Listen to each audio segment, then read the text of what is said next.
am a lawyer, but I am not necessarily your lawyer. The materials discussed in this podcast are for informational purposes only and should not be deemed legal advice. If you have a specific legal question according to your circumstances, then I encourage you to speak with an attorney licensed in your jurisdiction.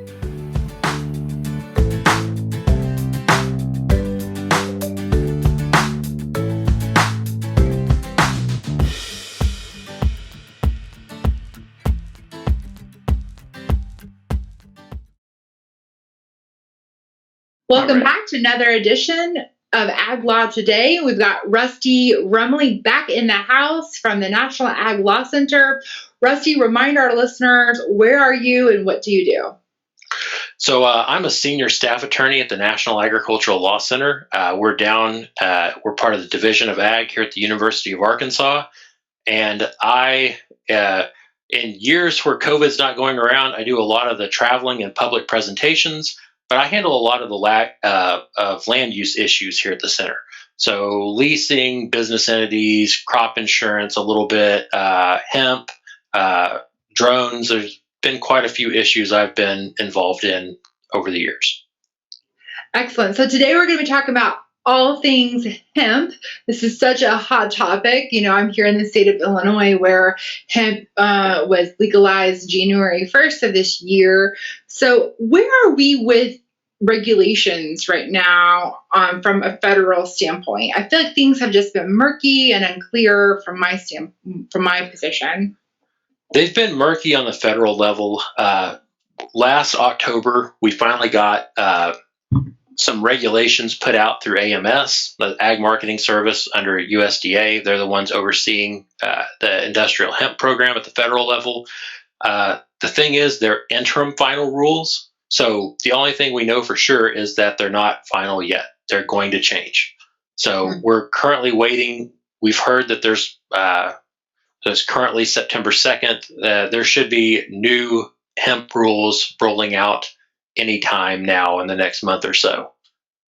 So it's still murky. So what are like the hot regulatory topics that are, maybe in the temporary rule, waiting to see if they're in the final rule?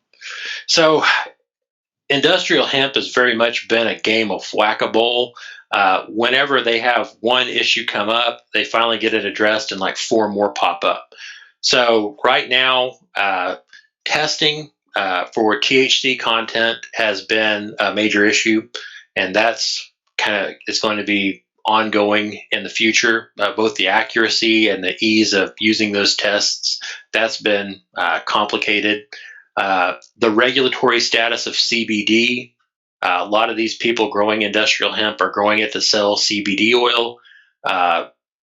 FDA has really kind of put their foot down on how CBD oil can be used since it's been classified as a pharmaceutical drug.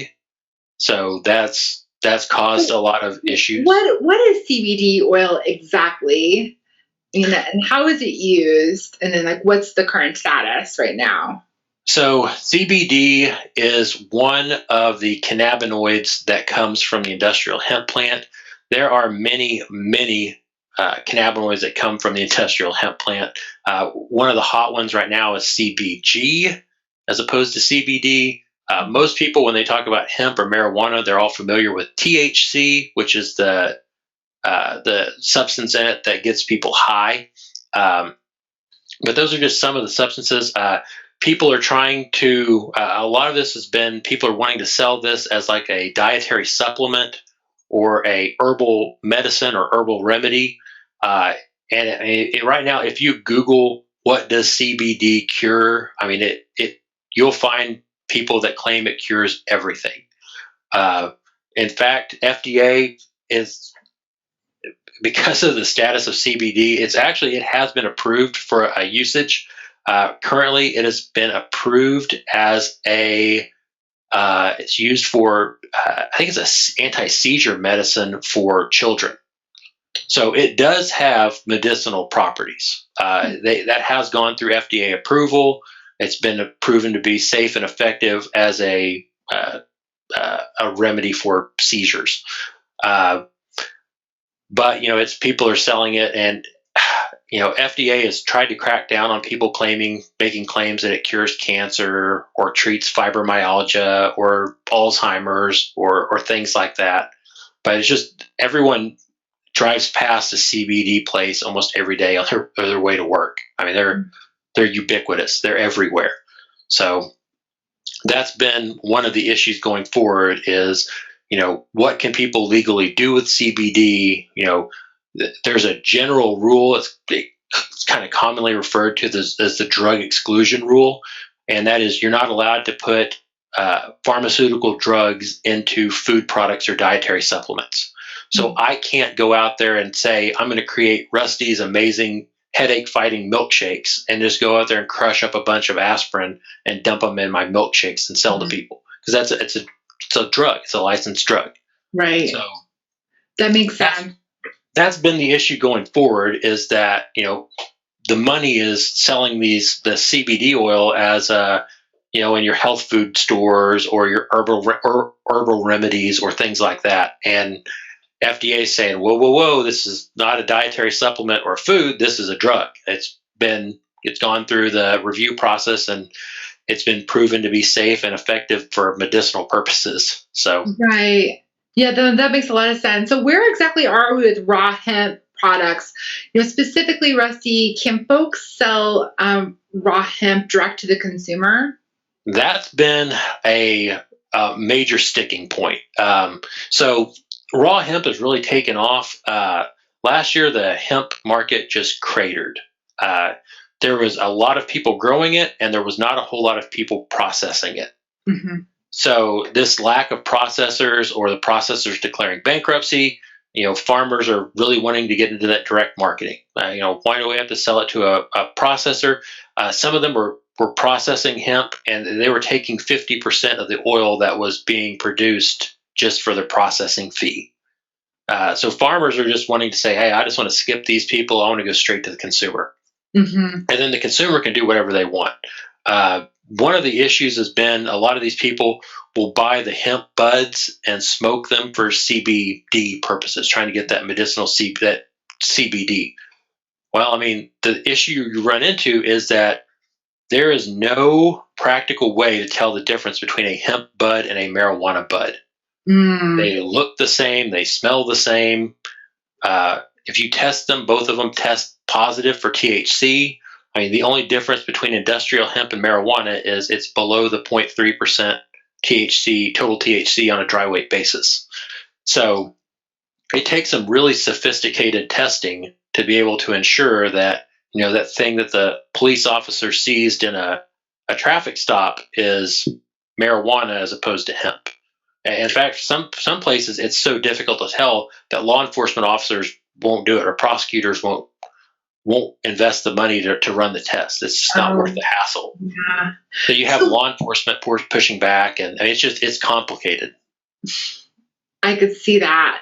So Rusty, where do you think that we're going with hemp regulation? Like if you had a crystal ball and you could foresee the future, what would you predict?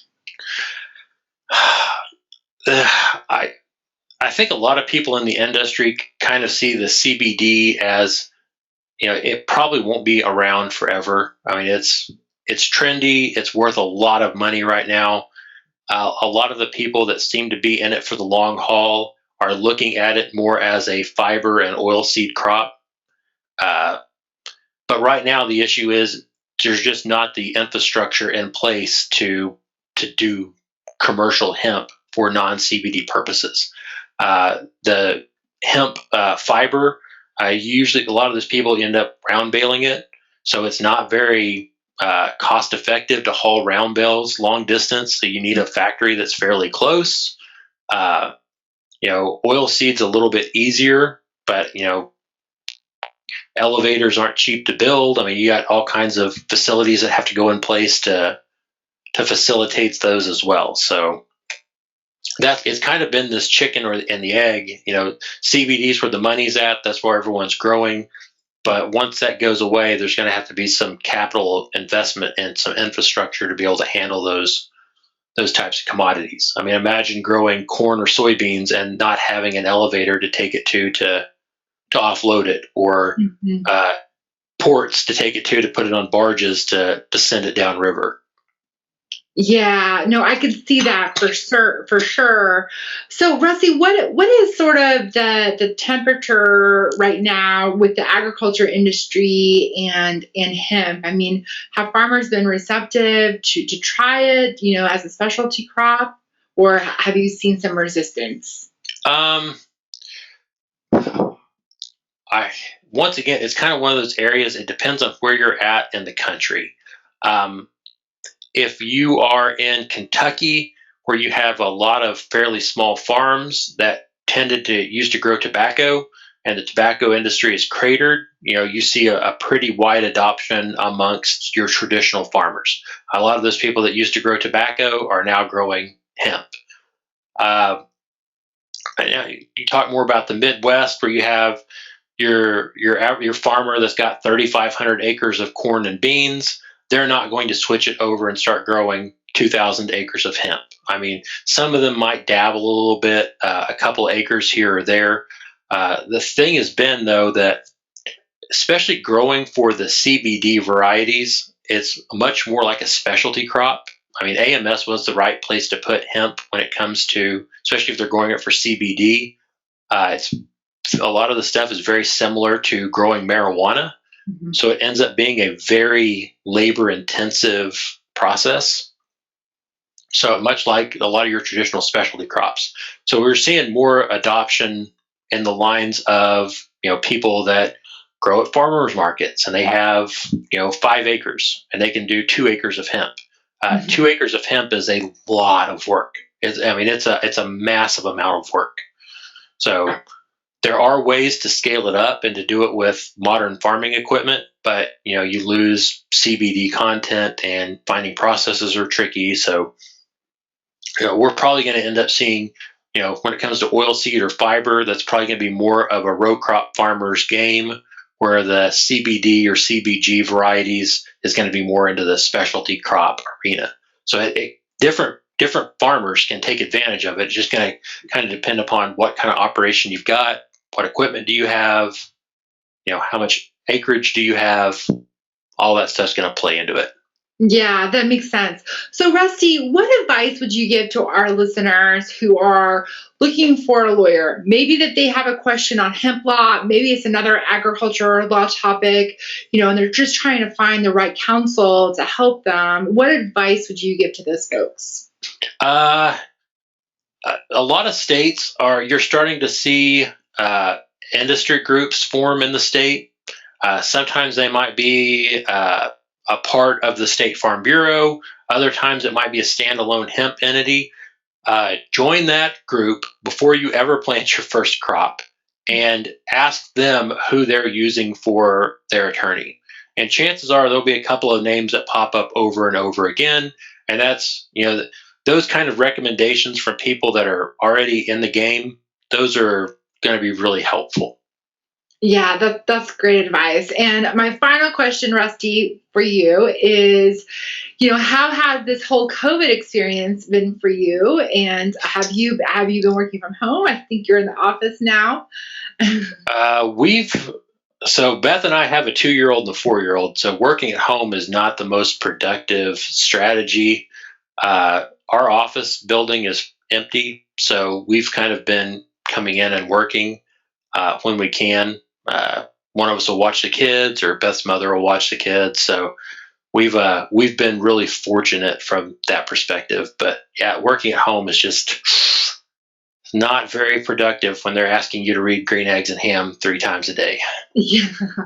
I worked from home for a few months and I'm back in the office now. And at first I was like, oh, this is great. This is fun. And I'm able to be productive. And, as time wore on, I was having internet problems and dog interruptions. And so it's not the same being back in the office. Feels good. All right, Rusty, thanks so much for coming on. I really appreciate your time and your expertise. To close, where can folks find you online? What's your contact information? The best way to reach me is by email. It's rrumley, so it's rrumley at uark.edu. The other way is just go to the nationalaglawcenter.org, We've got resources on hemp laws. It's another good thing to look at before you get involved in this particular area. And our contact information is on our website as well, and it's easy to find on Google. All right, excellent. Thanks again. Yeah, thank you.